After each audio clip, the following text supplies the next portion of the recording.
जिस दिन गणेश को अपना गजमुख मिला और इनका ये स्वरूप पूर्ण हुआ, वो आज का ही दिन था, भाद्र शुक्ल पक्ष की चतुर्थी। तब से इस दिन सभी देवी देवता कैलाश जाते हैं और पूरे शिव परिवार के साथ भगवान गणेश का जन्मोत्सव मनाते हैं। आज भी वही एकत्रित होंगे सब। नारायण नारायण। नर नारायण के मुख से एक कथा सुनकर अतीत की स्मृति होगी, जैसे सब कुछ ही समय पहले घटा। सच में मामा श्री, उन दोनों ने जितने मनोयोग से ये कथा सुनाई, उतनी ही श्रद्धा से गरुड़, देवी विंता और देवी कद्रू ने ये कथा सुनी। उनके प्रश्नों की जिज्ञासा के कारण मेरे जन्म और इस अवतार की कथा के पीछे का सार भी सभी को सरलता से समझ आ पाया, जिससे इस कथा को सुनने वाले अन्य श्रोताओं का कल्याण भी अवश्य होगा। तुम्हारे जन्मोत्सव पर मनुष्यों के लिए ये कथा बहुत ही उत्तम उपहार है, किंतु अब एक उपहार तुम्हें मुझे भी देना होगा गणेश। आज्ञा दीजिए मामा श्री। तुम्हें मेरा दूत बनना होगा गणेश,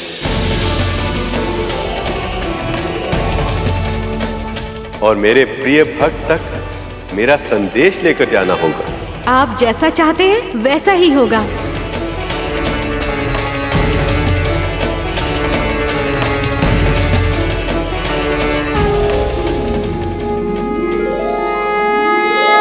जय गणेश जय गणेश जय गणेश देवा, माता जाकी पार्वती पिता महादेवा।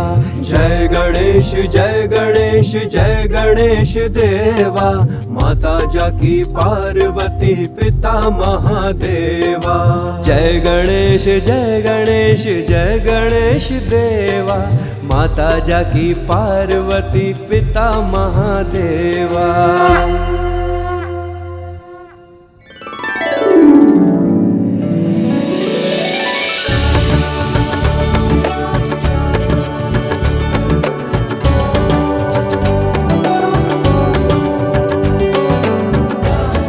हे गजानन, हमारी ओर से ये भोग, ये मोदक स्वीकार करें प्रभु।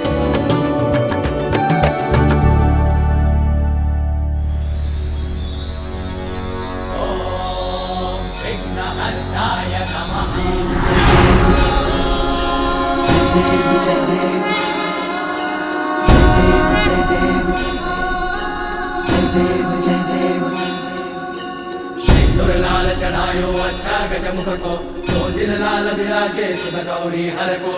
चलिए गुड़ लड्डू साई प्रभु, कहे न जाए लागत हो पद को। जय देव जय देव जय देव जय देव जय जय श्री गणराज विद्या सुखदाता, धन्य तुम्हारो दर्शन प्रभु, जय देव जय देव। इतना बड़ा सौभाग्य और मुझे। मैं नर और नारायण के कथा वाचन से और आप सभी की श्रद्धा से बहुत प्रसन्न हूँ। आपके भक्ति भाव ने मुझे दर्शन देने के लिए विवश कर दिया, और अब मैं आया हूँ तो वरदान दिए बिना वापस नहीं लौटूंगा। देवी कद्रू के मन में भक्ति की जो लौ इस कथा के माध्यम से जगी है, वो और प्रज्वलित होगी।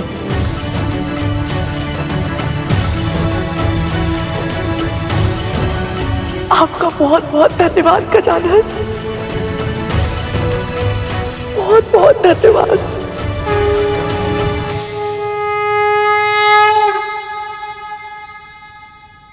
देवी विंता, आपके मन की शाश्वत इच्छा अवश्य पूरी होगी। आपका पुत्र प्रभु विष्णु की सेवा अवश्य करेगा, और गरुड़, तुम्हारे लिए मेरे पास सबसे विशेष उपहार है। स्वयं प्रभु विष्णु का संदेश। अब समय आ गया है गरुड़। नियति ने तुम्हारे लिए जो भूमिका तय की है, तुम्हें उसे निभाना होगा। प्रभु विष्णु के वाहन बनोगे तुम।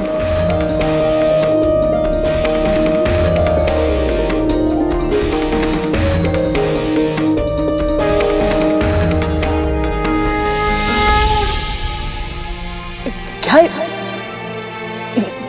ये सत्य है प्रभु? सत्य है गरुड़। माँ, माँ, मैं कैसे ये?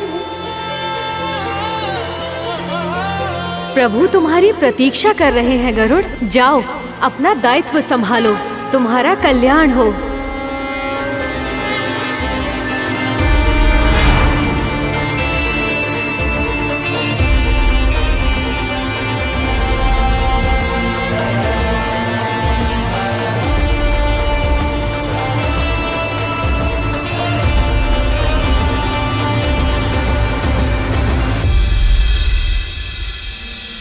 माँ, प्रभु, गरुड़ यहाँ आ रहा है।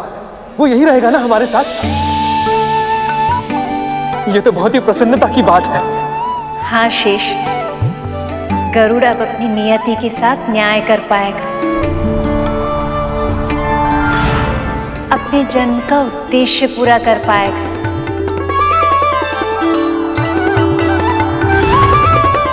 अपने प्रभु का वाहन बन पाएगा।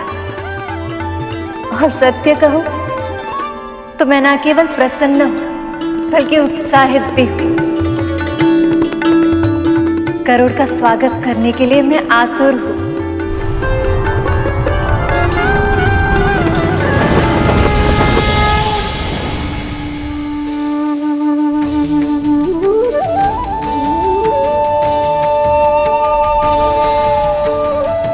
प्रणाम स्वीकार करें प्रभु।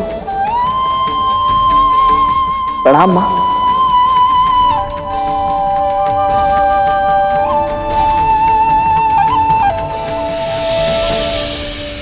प्रणाम भैया।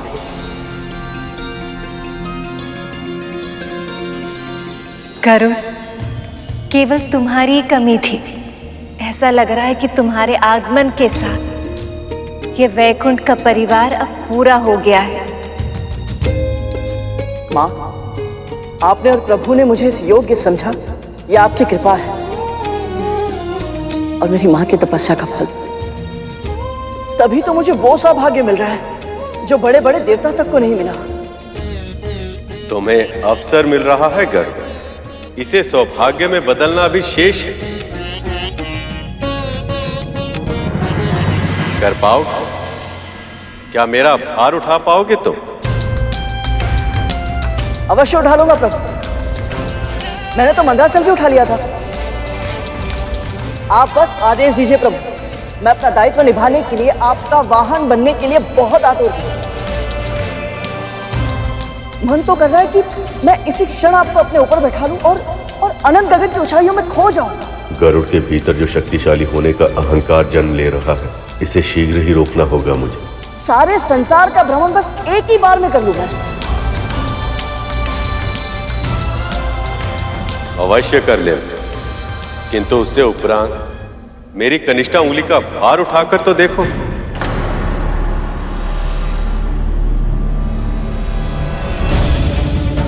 कि कैसी विचित्र मांग रख रहे हैं प्रभु गरुड़ के समक्ष। ऐसा क्यों कह रहे हैं प्रभु? आप सभी को मेरी इस विचित्र मांग का कारण शीघ्र ही ज्ञात हो जाएगा। जब मैंने मंदराचल जैसे विशाल पर्वत को उठा लिया, तो प्रभु की एक उंगली का भार क्यों नहीं उठा पाऊंगा? गरुड़ के अंदर अहंकार आ रहा है।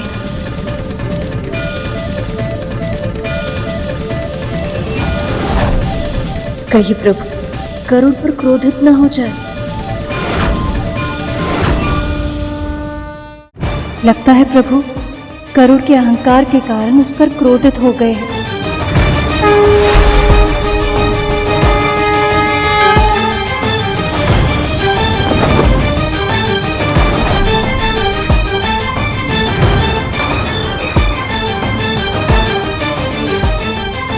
गरुड़ को अभी भी बहुत ज्ञान अर्जित करना शेष है।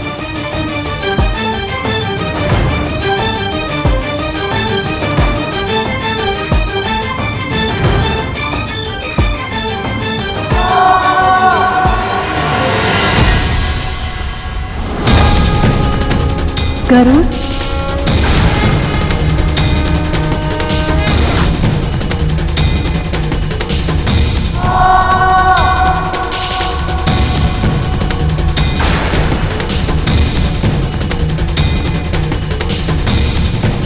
प्रभु, ये क्या हो गया?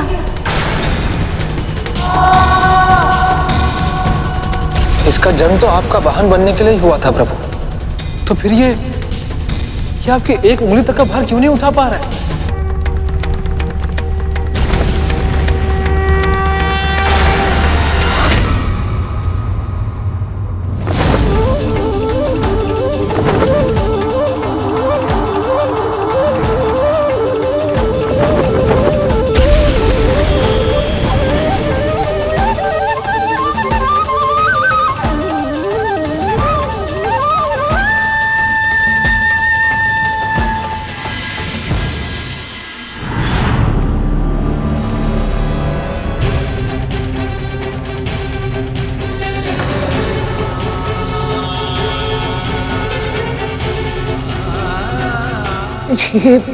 ये क्या हो गया?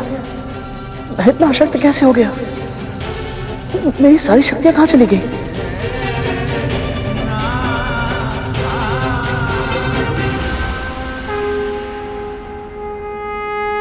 प्रभु, मैं तो आपकी सेवा करने के लिए आया था, तो मैंने आप ही को निराश कर दिया। मुझसे ऐसी कौन सी भूल हो गई प्रभु, जो मेरी सारी शक्ति चली गई?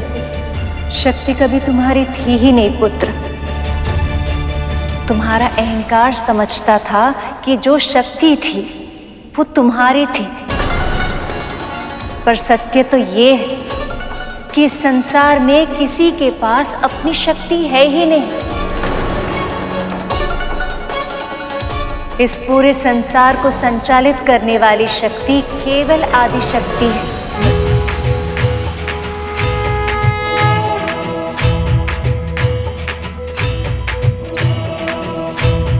उन पराशक्ति की शक्ति ही हम सब में वास करती है। उन्हीं की कृपा से सब कुछ संभव है संसार। यहाँ तक कि त्रिदेव और हम त्रिदेवियों का जन्म भी उन्हीं के शक्ति के कारण हुआ है।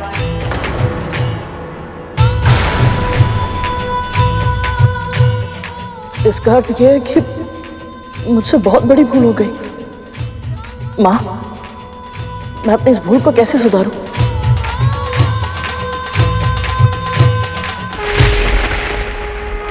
देवी लक्ष्मी, समय हो गया, चले? कहाँ प्रभु? आप गरुड़ के वैकुंठ के आने के उत्साह में भूल गई कि हमें विंध्याचल क्षेत्र में जाकर नवरात्रि की पूजा और व्रत करना है। और ये हमारे विवाह के बाद पहली नवरात्रि। अवश्य प्रभु, चलिए।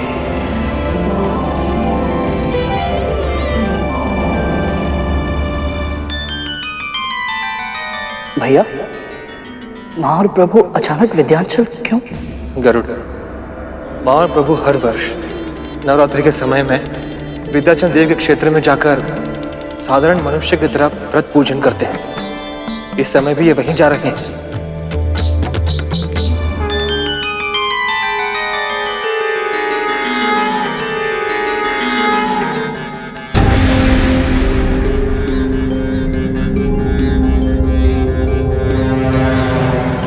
प्रभु, माँ,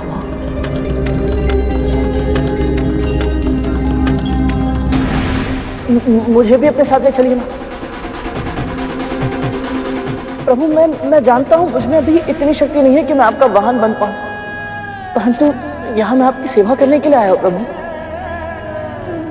मेरी अज्ञानता के लिए मुझे इतना बड़ा दंड मत दीजिए। प्रभु, मुझे भी अपने साथ ले चलिए। माँ,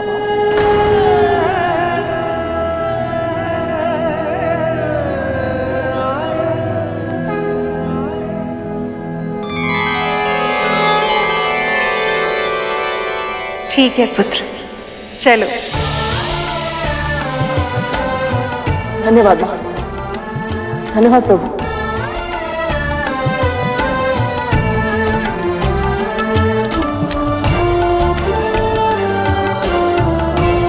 ये यात्रा तुम्हारे लिए मंगलमय हो भाई। प्रभु का वाहन बनने की शक्ति शीघ्र ही मिले तुम्हें। जय मां भगवती, जय मां विंध्यवासिनी, जय मां। प्रभु विष्णु और माता लक्ष्मी मेरे समक्ष।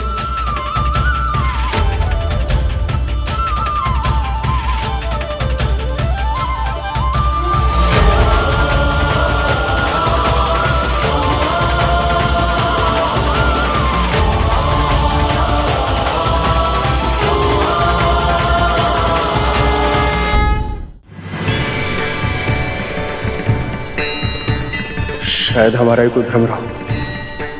जय मां भगवती। श्रीमान, क्या आप हमारी सहायता कर सकते हैं? मुंह देखते समझ में आ गया था हमें कि कछु ना कछु तो आप हमसे अवश्य ही मांगने वाले हो।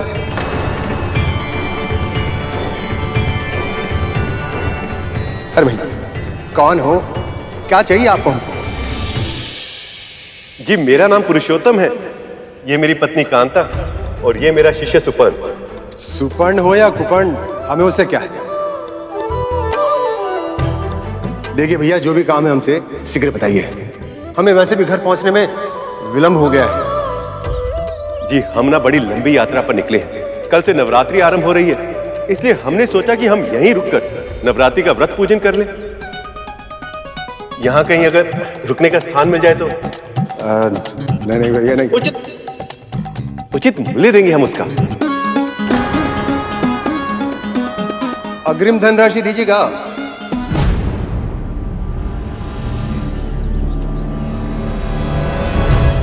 जी अवश्य। हमारे घर में भी लक्ष्मी हमारी धर्मपत्नी के पल्लू से ऐसी बंधी रहती है।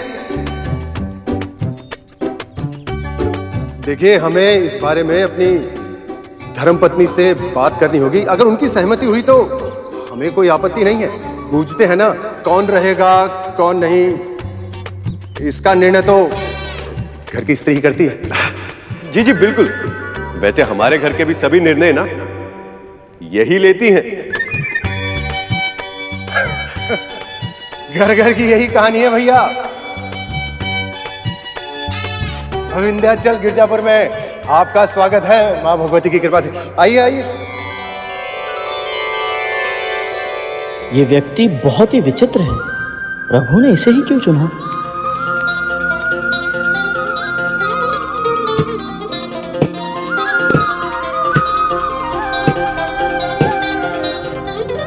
हे मां भगवती।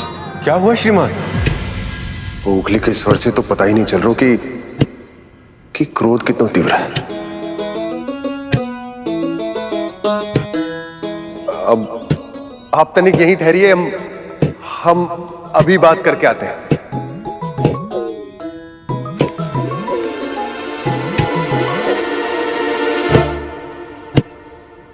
ना समय लगता है स्नान करने में। कब से भोजन बनाकर प्रतीक्षा कर रहे हैं। भोजन को बार बार चूल्हे पर गर्म करने से उसका सारा पोषण समाप्त हो जाता है। जीवन में कोई अनुशासन है या नहीं?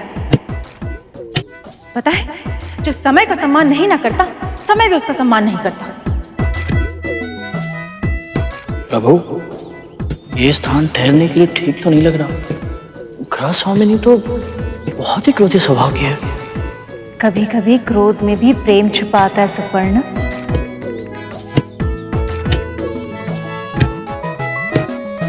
लो, अब आ रहे। जब बाहर होते हैं तो घर की कोई सुध बुद्धि नहीं होती आपको। थोड़ा ये स्वर में बात कीजिए ना, अन्यथा जो अतिथि आए वो कहीं उल्टे पांव ना लौट जाए। अतिथि पुनः 3 लोग हैं और लंबी यात्रा के लिए निकले। यहाँ रुककर कुछ दिन के लिए पूजा पाठ करना चाहते हैं। मूल्य भी तो दे रहे हैं। यदि आप कहें तो उन्हें यहाँ ठहराना।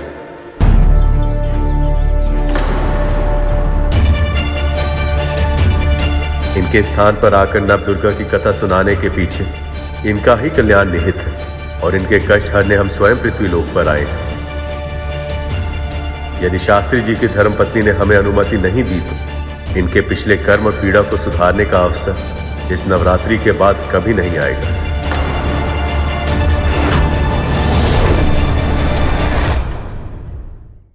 माँ, ये दोनों क्या बातें कर रहे हैं? प्रभु अब तो आप ही।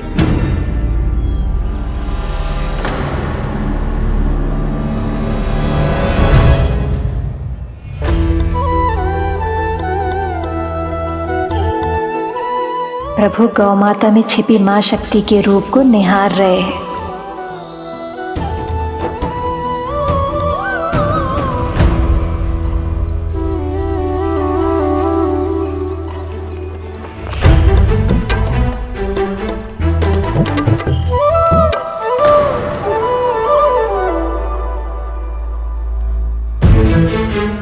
सुनिए,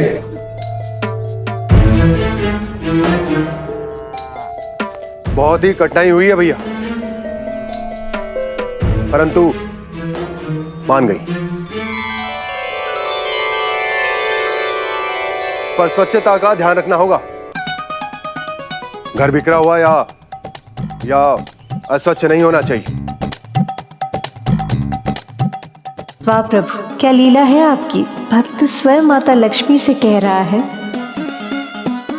कि घर अस्वच्छ नहीं होना चाहिए।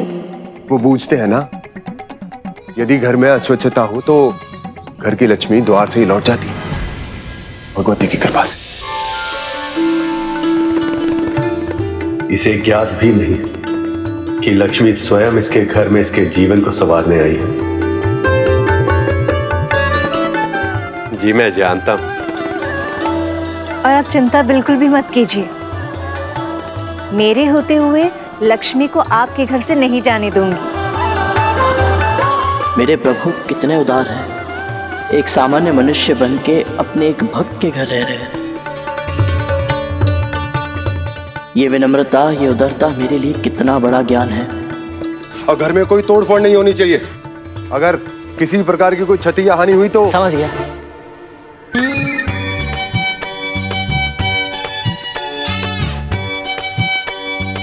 चलिए आइए भैया। श्रीमान, आपसे एक और सहायता चाहिए थी।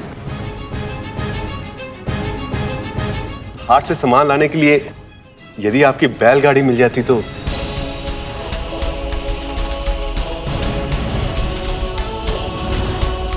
अब हम आपको उचित मूल्य भी देंगे।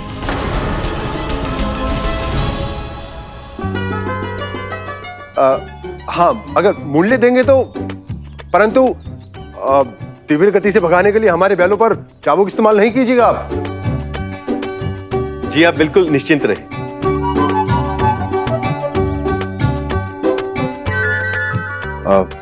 आइए, माँ भगवती की कृपा से।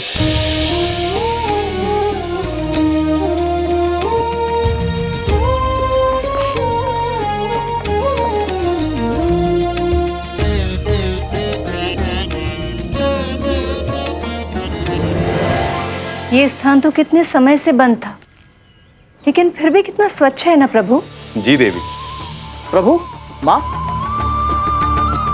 आप दोनों विश्राम कर लीजिए, मैं कुछ भोजन के लिए ले आता हूँ। उसका समय नहीं है गरुड़। अभी हमें हाट जाकर व्रत का सामान भी लेकर आना। आप मुझे बता दीजिए प्रभु, मैं ले आता हूँ। नहीं गरुड़, व्रत का सामान लेने हम स्वयं जाएंगे। श्री माता के पूजन से संबंधित सभी कार्य स्वयं करने से ही पूरा पुण्य मिलता है। चलें देवी।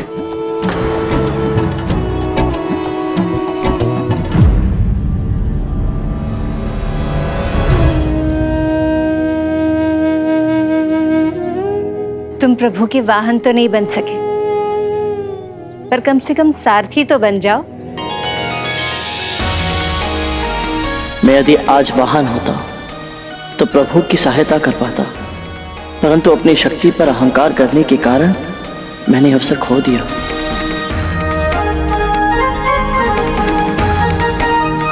धन्यवाद माँ।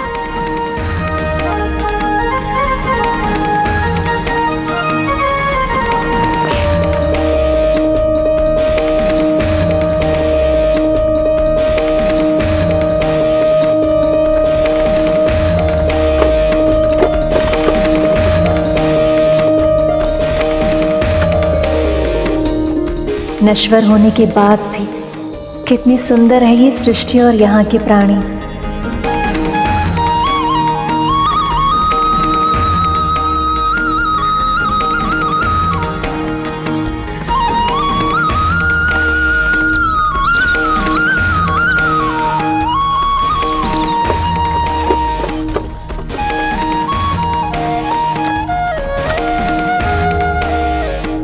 कितनी अद्भुत लीला है प्रभु विष्णु की।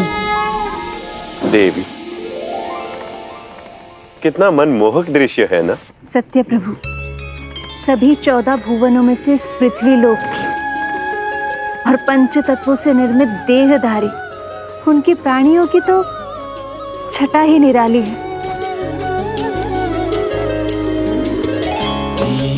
गरुड़, रुको।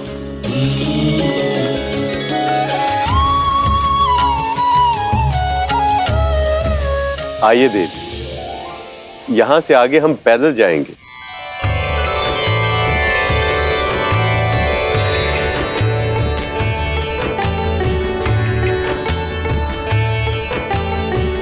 मामा श्री को मनुष्यों की तरह रहने में अत्यधिक आनंद आ रहा है।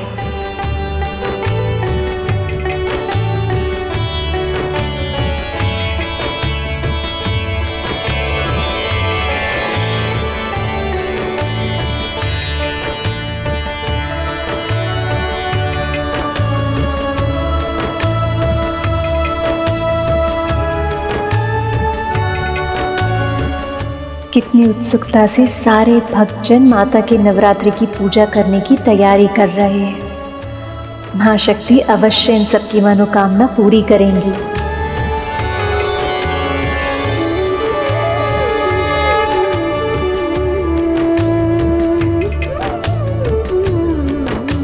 मनुष्यों की सद्भावना और भक्ति ही है जो मुझे इसका संचालन करने के लिए और प्रेरित करती है।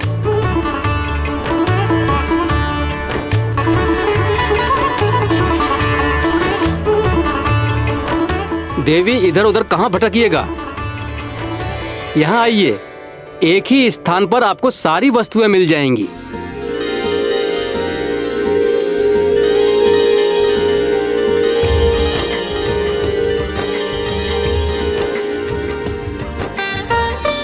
रोली, सुपारी, हल्दी, पान, दीप, शंख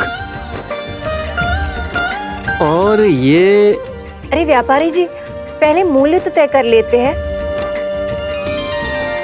क्षमा कीजिए देवी जी, पूजा जैसे शुभ कार्यों में तोल मोल करना अच्छा नहीं होता। और हम आपसे भैया जी से अधिक मूल्य थोड़े ना ले लेंगे, है ना भैया जी? बस 4 मुद्राएं देवी जी दे दीजिए। व्यापारी जी, कुछ तो कम कीजिए ना, 3 मुद्राएं पर्याप्त है।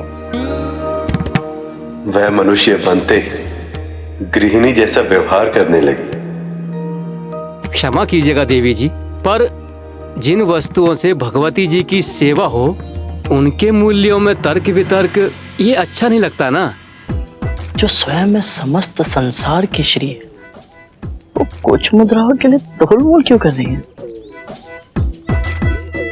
यही तो स्त्री स्वभाव है गरुड़, बचत करने में इन्हें आनंद आता है, समझे? श्रीमान जी, यदि आप इन्हें 1 मुद्रा की छूट देंगे ना, तो देवी लक्ष्मी आपको 10 गुना अधिक देंगी।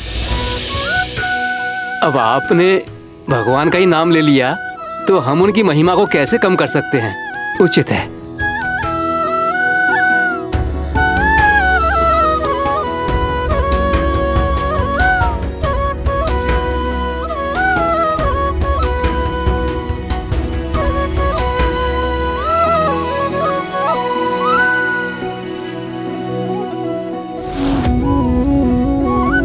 श्रीमान जी, तनिक ये जलेबी चखाइए।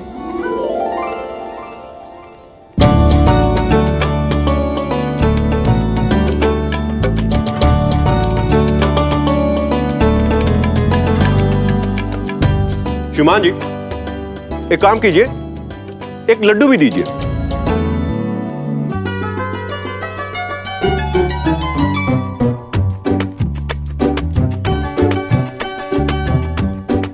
इतने सारे पकवान देखकर तो मामा श्री के मुंह में पानी आ रहा होगा, क्योंकि इतना दूर होकर भी मुझसे नहीं रहा जा रहा।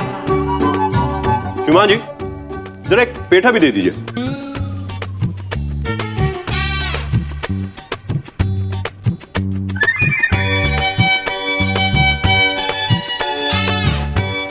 अब ये क्या लीला कर रहे हैं प्रभु? पृथ्वी में आके मनुष्य की तरह ही व्यवहार कर रहे हैं। श्रीमान जी, एक काम कीजिए, बर्फी भी चखवाइए।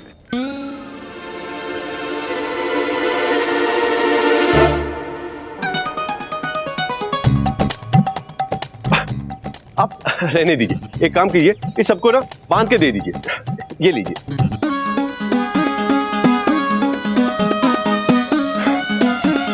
दीजिए।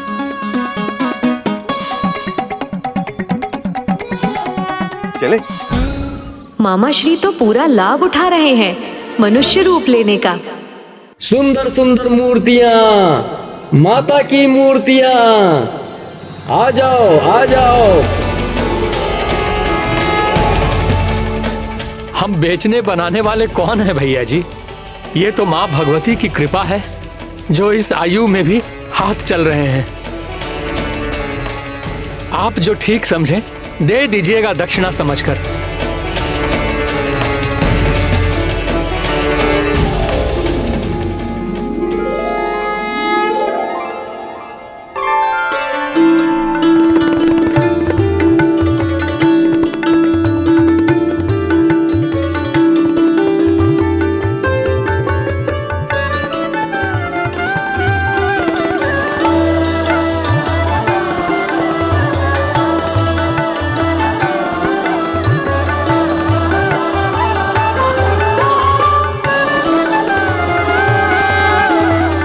बाबा जी, हमें ये वाली दे दीजिए।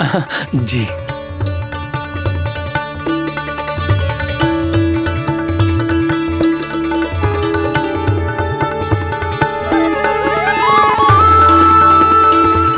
लीजिए।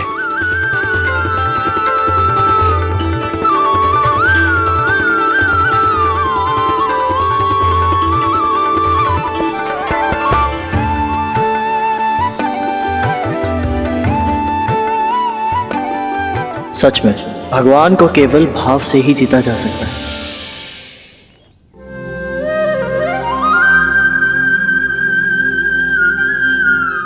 श्रीमान,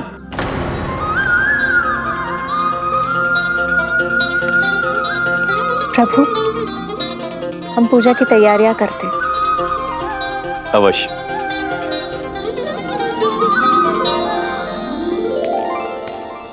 श्रीमान, कल हमारे यहाँ नवरात्रि का पूजन और कथा वाचन, आप दोनों अवश्य पधारिएगा। श्रीमान, हमारी धर्मपत्नी को अन्य लोगों से मिलना थोड़ा कम प्रिय है।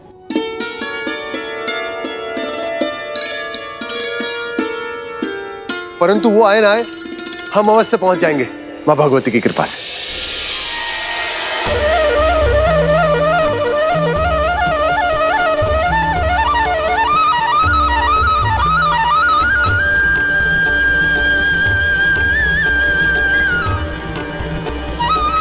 भगवान विष्णु और माता लक्ष्मी को मनुष्य की तरह रहने में अत्यधिक आनंद आ रहा है। प्रभु, कितनी अद्भुत लीला है उनकी।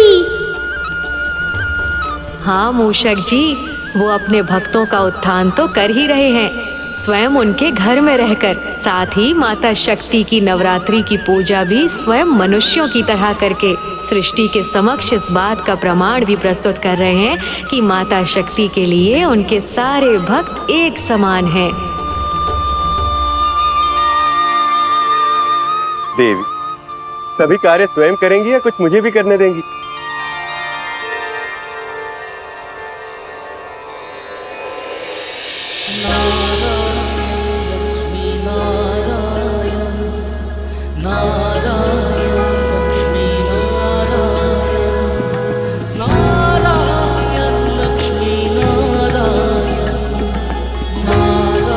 प्रभु,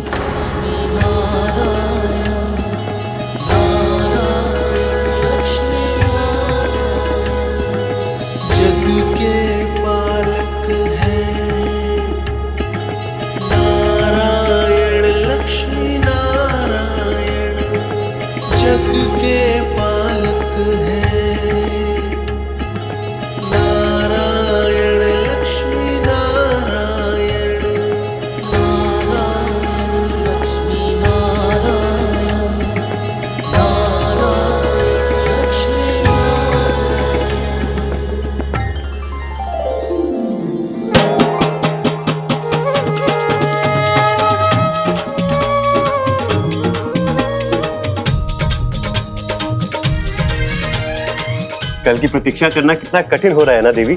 हाँ प्रभु, मेरी मन की भी ना यही दशा है। पर प्रभु, वैसे वो कल दिन का प्रथम प्रहर आरंभ होने के समय पक्का आ जाएंगे ना? देवी हर वर्ष आती है ना, तो इस वर्ष भी अवश्य आएंगी। हाँ प्रभु, पर मैं ना उनके दर्शन की प्रतीक्षा ही नहीं कर पा रही हूँ।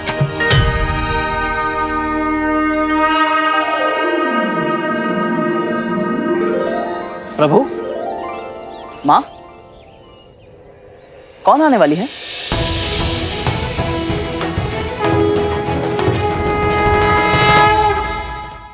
गरुड़ को ज्ञात नहीं है कि अभी कितने चमत्कारी दृश्य के साक्षी बनने वाले हैं हम सब। माता शक्ति, माँ ललिता स्वयं मामा श्री और मामी श्री को दर्शन देने वाली हैं। कल स्वयं देख लेना।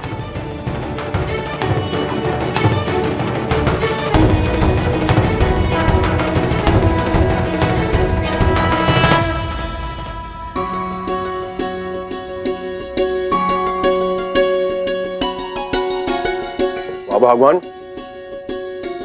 भोजन तो बहुत स्वादिष्ट बनाया आपने, भगवती की कृपा से। रात बढ़ तो ही जा रहा हूं। भोजन तो वैसा ही बनाया है जैसे प्रतिदिन बनाते हैं।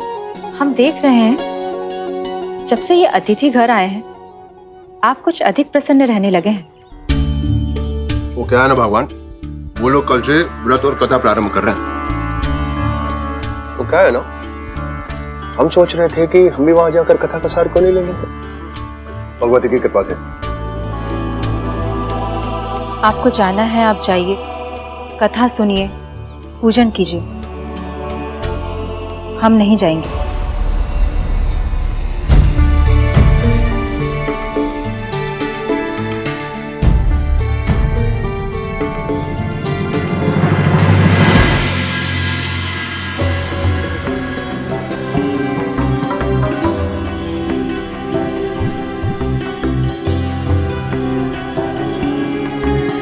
कौन है वो जिनकी प्रतीक्षा में स्वयं भगवान विष्णु और माता लक्ष्मी भी व्याकुल हैं? आज रात मैं आंगन में ही रहूंगा, द्वार पर दृष्टि रखूंगा ताकि भूल से भी उनके दर्शन मुझसे छूट ना जाए।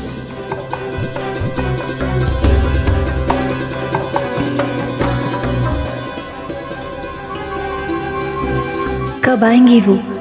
हर वर्ष की भांति उनके दर्शन को मन तो बहुत ललाहित है। मामा श्री और मामी श्री मनुष्य रूप में क्या चले गए? उनके भाव, उनकी उत्सुकता, उनकी प्रतिक्रिया मनुष्यों की तरह हो गई है। हाँ प्रभु, उनके आसपास किसी को ये आभास भी नहीं है कि स्वयं भगवान उनके घर में विराजमान है। कितनी सुंदर है ये लीला। अभी इतना अच्छा लग रहा है तो तब क्या होगा जब माँ शक्ति स्वयं मामा और मामी श्री को दर्शन देंगी। और क्या ये सौभाग्य गरुड़ को प्राप्त हो पाएगा?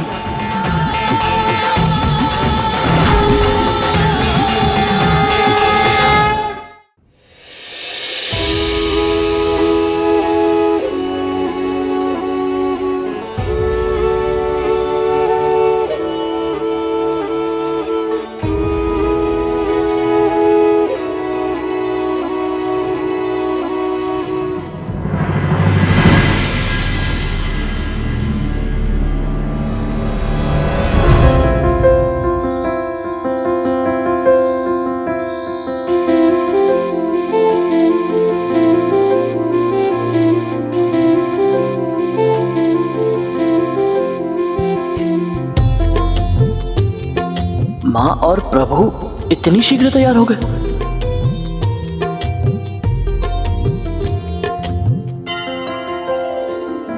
अभी तो भैया अरुण भी उदित नहीं हुए। भोर से भी पहले इतनी सुबह कौन आ सकती है?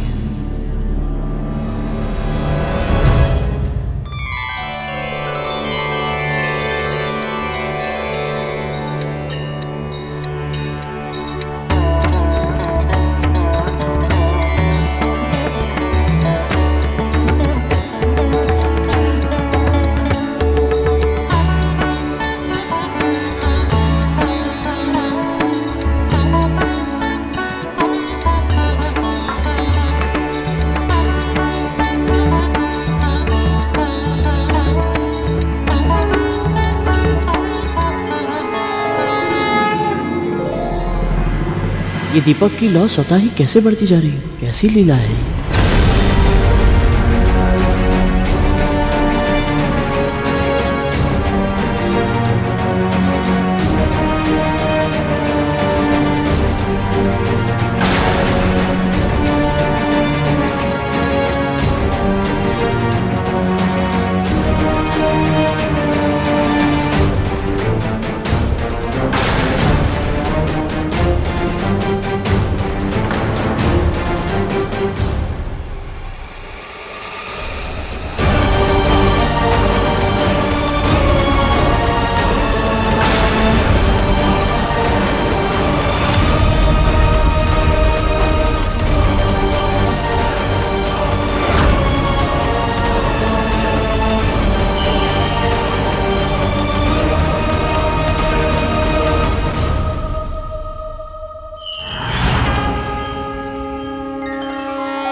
जय माँ ललिता। जय माँ ललिता देवी।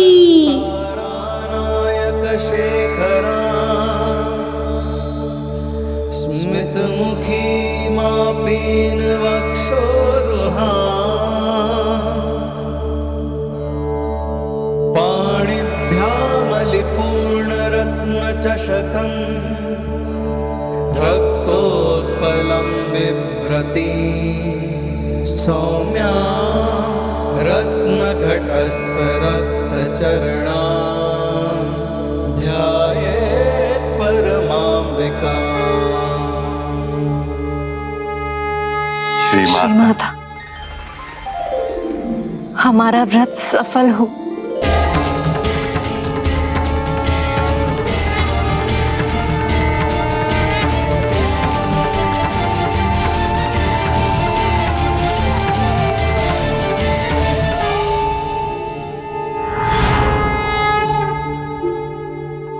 गरुड़,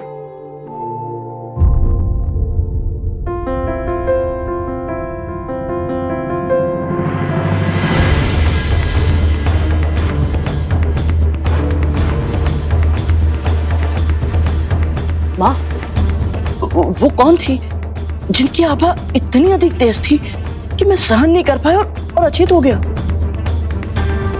वो आदि शक्ति, पराशक्ति श्री माता ललिता हैं गरुड़।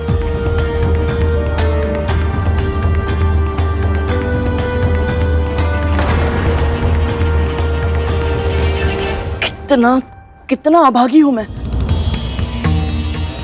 प्रभु। ना तो मैं आपका वाहन बन पाया, ना मां ललिता के दर्शन कर पाया, ना ही उनका आशीर्वाद ले पाया। मैं भला इतना दुर्बल कैसे हो गया मां? गरुड़, वो इसलिए कि तुम्हें उनकी शक्ति का आभास नहीं है। आदि शक्ति, पराशक्ति श्री माता को जानने से पहले सभी को यह अहंकार होता है कि उनके पास जो शक्ति है वो उन्हीं की है। पर अहंकार तो टूटता ही है और उसके बाद ही शक्ति को हम जान पाते हैं। जानते हो, ये भूल केवल तुमसे नहीं हुई है, प्रभु के साथ भी कुछ ऐसा ही हुआ था।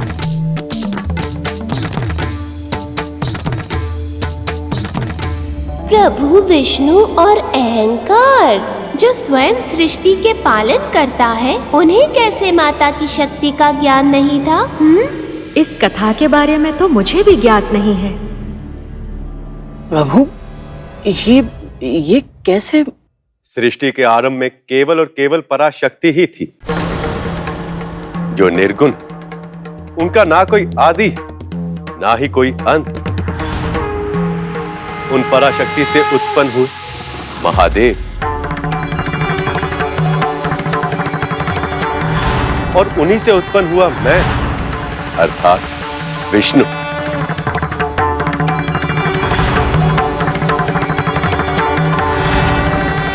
जब मैं योग निद्रा में था तो मेरी नाभि से जन्मे ब्रह्मदेव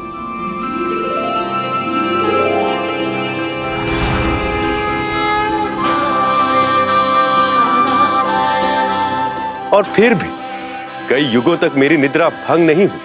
इसलिए ब्रह्मदेव को यह ज्ञान ही नहीं हुआ कि वो कौन है, उनके जीवन का उद्देश्य क्या है। और कुछ समय के बाद मेरे कानों की मैल से मधु और कैटब नाम के असुरों का जन्म हुआ।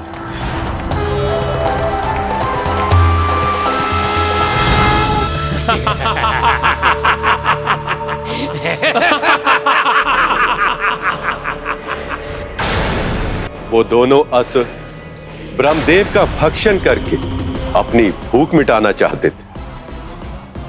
नारायण मेरी रक्षा कीजिए, रक्षा कीजिए प्रभु, मेरी रक्षा कीजिए प्रभु। ब्रह्मदेव के आह्वान से मेरी निद्रा टूटी और मैं अपनी शक्ति के अहंकार में उन दोनों असुरों से युद्ध करने लगा।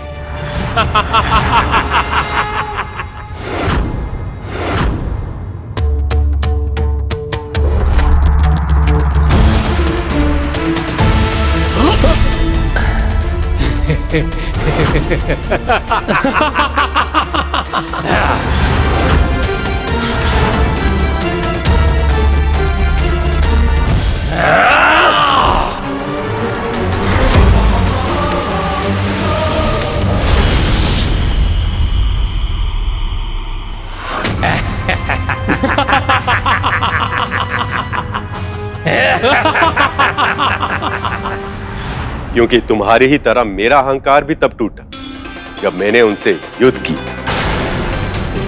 क्योंकि जब पूरे प्रयास के बाद भी मैं उन्हें पराजित नहीं कर पाया, तब मुझे उस शक्ति का आभास हुआ जिसे हम सबका जन्म हुआ, जो सृष्टि के निर्माण का कारण थी, जिसके प्रताप से मधु कैटब इतने अधिक बलवान बन गए थे। और तब मैंने उन पराशक्ति की स्तुति की। उनकी स्तुति करने के बाद मुझे नवरात्रि व्रत के 9 दुर्गा पूजन का ज्ञान हुआ।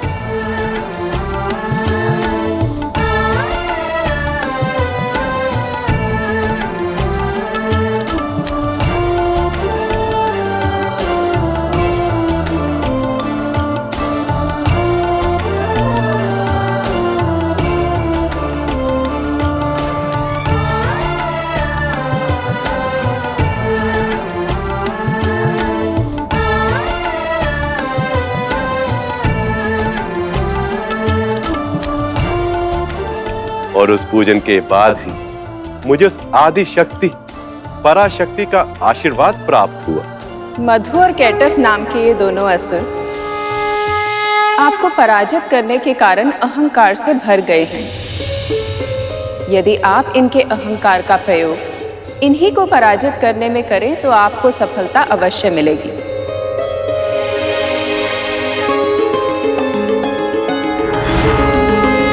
स्वयं को महाशक्तिशाली समझते हो ना तुम, पर हमने तुम्हें पराजित कर दिया।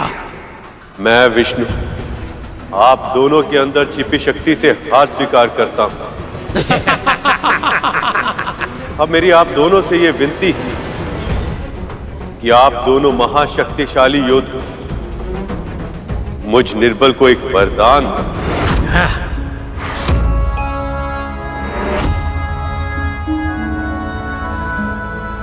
हमें स्वीकार है। मांगो, क्या मांगते हो? आप दोनों की पराजय,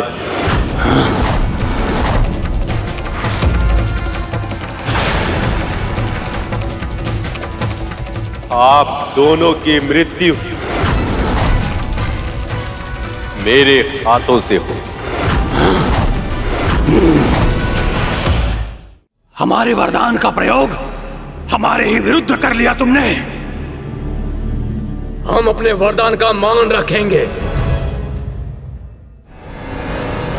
हम तुमसे पराजित होने को तैयार हैं, किंतु स्मरण रहे हमारे देह का एक भी अंश व्यर्थ नहीं होना चाहिए।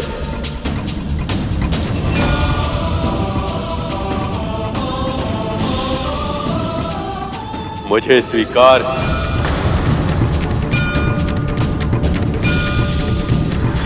पराशक्ति श्री माता की सहायता से मैंने उन दोनों को पराजित किया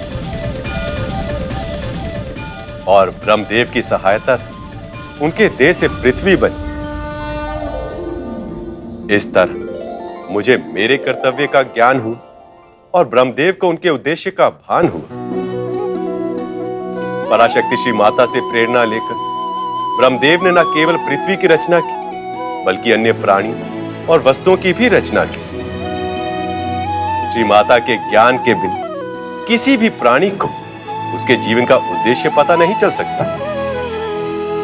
सचमुच श्री माता माँ ललिता की शक्ति अपरंपार है। जी प्रभु। प्रभु, आपसे ये पूरा वर्णन सुनकर मेरे मन में भी श्री माता के व्रत की इच्छा जागृत हो गई। क्या मैं भी ये व्रत रख सकता हूँ? अवश्य पुत्र, यदि तुम्हारी यही इच्छा है तो तुम पूजन और व्रत दोनों कर सकते हो। वैसे भी मनुष्य रूप में किए गए व्रत का फल तो कोटि गुना अधिक होता है। धन्यवाद प्रभु। धन्यवाद माँ। समझ गया प्रभु। मनुष्य रूप में व्रत का फल अधिक मिलता है, इसलिए प्रभु विष्णु और माता लक्ष्मी मनुष्य रूप में व्रत कर रहे हैं। मेरे मामा श्री की लीला है, इतनी सरलता से समझ में नहीं आएगी। इस व्रत और इस कथा के पीछे अवश्य ही कोई विशेष उद्देश्य छिपा है। देखते जाइए मूषक जी। कितना आनंद आता माता की कथा सुनने में, उनकी पूजा में सम्मिलित होने में।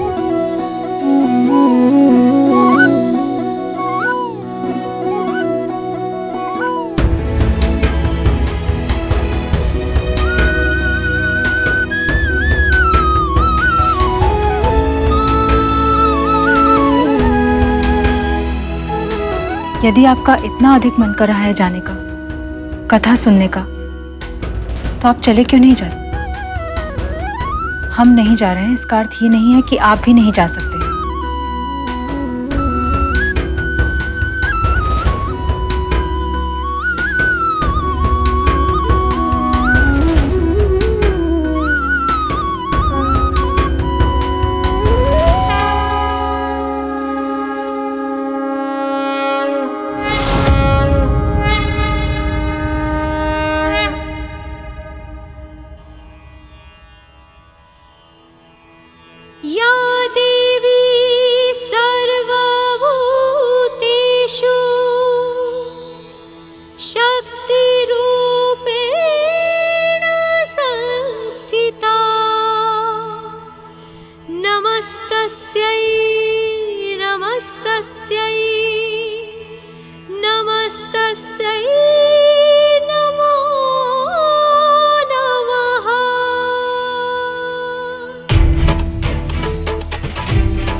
नमो नमो पराशक्ति मां, नमो नमो महाशक्ति मां, नमो नमो पराशक्ति मां, नमो नमो महाशक्ति मां, खड्गधारिणी। कितना सुंदर दृश्य है ये। स्वयं प्रभु विष्णु और माता लक्ष्मी आरती कर रहे हैं माता शक्ति की। नमो नमो पराशक्ति मां, नमो नमो महाशक्ति मां, नमो नमो पराशक्ति मां।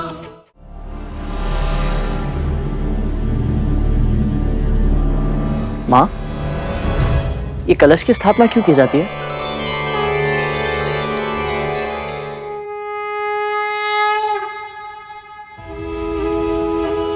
गरुड़, कहते हैं कि कलश में सभी देवी देवताओं का वास होता है। एक तरह से पराशक्ति श्री माता की पूर्णता का प्रतीक है ये। और वो मिट्टी में उगने वाली जौ प्रकृति की प्रतीक है।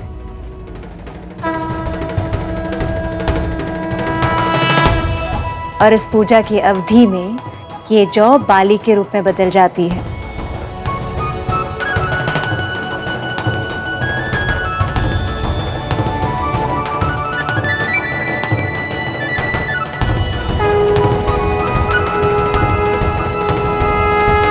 जय माँ विंध्यवासिनी, जय माँ भगवती। जय माँ भगवती। पधारी। श्रीमान, आपकी धर्मपत्नी नहीं है? जी, वो तनिक व्यस्त थी। अच्छा ही हुआ श्रीमान कि आप आ गए। मेरी पत्नी नौ दुर्गा की बहुत सुंदर कथा सुनाती। मैं तो जितनी भी बार सुन लूं, मुझे कम ही लगता है। आइए। हाँ जी।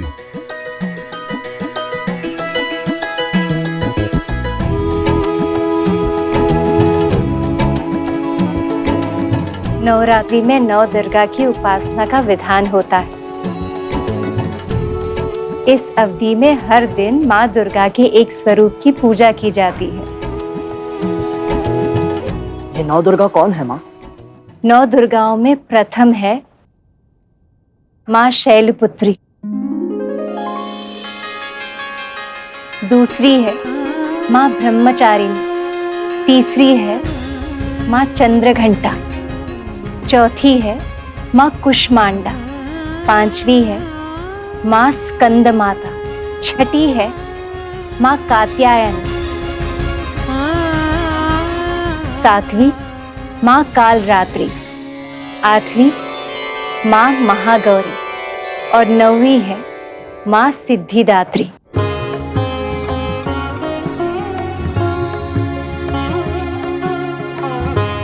ये सभी स्त्रियों की 9 अवस्थाओं की प्रतीक है, पर इनका विवरण तो तुम्हें कथा सुनने के बाद ही पता चलेगा सुपर्ण। आज प्रथम दिवस है, हम माँ शैलपुत्री की पूजा करेंगे।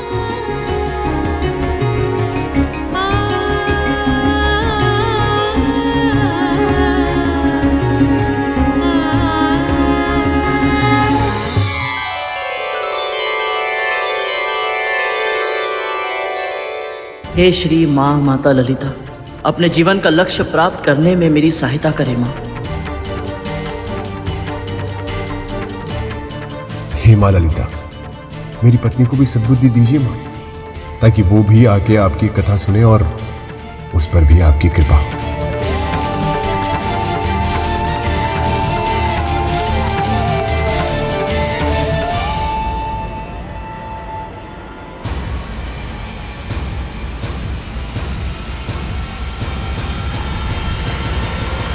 प्रभु भगवान विष्णु और माता लक्ष्मी का शास्त्री और उसके पत्नी को नवदुर्गा की कथा सुनाने के पीछे क्या मंतव्य है? देखते जाइए मूषक जी, मामा श्री अपने भक्तों के लिए कुछ भी बिना कारण नहीं करते।